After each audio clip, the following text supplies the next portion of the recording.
అన్నమయ్య జిల్లా B Kothakota PTM main రోడ్డులోని ఆంజనేయ స్వామి ఆలయ భూముల కబ్జాకు తెరలేపారు అక్రమార్కులు.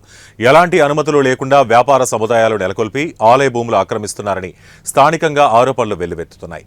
పలుమార్లు స్థానిక పిఎస్లో ఫిర్యాదు చేసినా స్పందన లేదని స్థానికులు వాపోతున్నారు. అధికారులు స్పందించి వెంటనే చర్యలు తీసుకోవాలని ప్రజలు కోరుతున్నారు.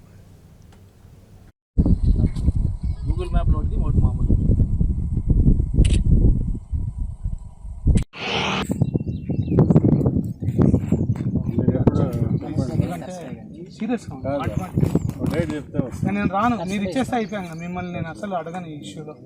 మీరు రిపోర్ట్ ఇచ్చేస్తే సర్వే నెంబర్ సర్వే నెంబర్ ఎంత అది సార్? అది 17/1 సార్. అది 17 అక్కడ సార్ వీఆర్ఓ గారు ఉన్నారు, వాళ్ళు పిలుచుకొని 17 కాదు, 17 కాదు, 10 ముందు ఎత్తినారు. ఈ రెండు సర్వే నంబర్లు ఎత్తినారా, ఒక సర్వే నంబర్లో ఎత్తినారా? ఇప్పుడు రెండు సర్వే నంబర్ అదంతా మొత్తం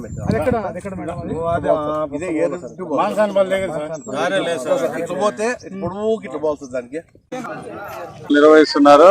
మేము ఎవరు కానీ దేవాదాయ శాఖకు సంబంధించి ఎవరు ఉత్తర్వులు ఇవ్వలేదు, ఎవరిని సంప్రదించకుండా అనవసరంగా బాడీలు చెల్లిస్తున్నామని చెప్పి దౌర్జన్యంగా దీంట్లో ఉన్నారు.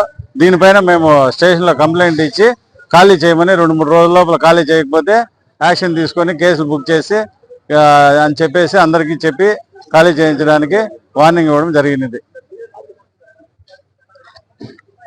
లేదు, ఆర్టీసీ బస్సులో వచ్చింది. దేవస్థానానికి సంబంధించిన భూమి అందు ఈ బంకుల వాళ్ళు ఉన్నందువల్ల దేవస్థానానికి నష్టం జరుగుతున్నది. మేము యాక్షన్ కండక్ట్ చేయాలంటే వీళ్ళు అడ్డం వస్తున్నారు. ఈ బంకులు ఎత్తేసిన వెంటనే 25 రూములు దాదాపు పబ్లిక్ యాక్షన్ లో బహిరంగ వేలం ద్వారా అందరికి లీజ్ ఇచ్చిందో దేవస్థానానికి ఆదాయం వచ్చి దేవస్థానము బాగుపడగలదు.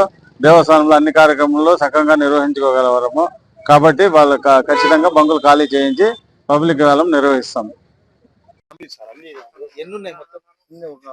12, 13 కొంతమంది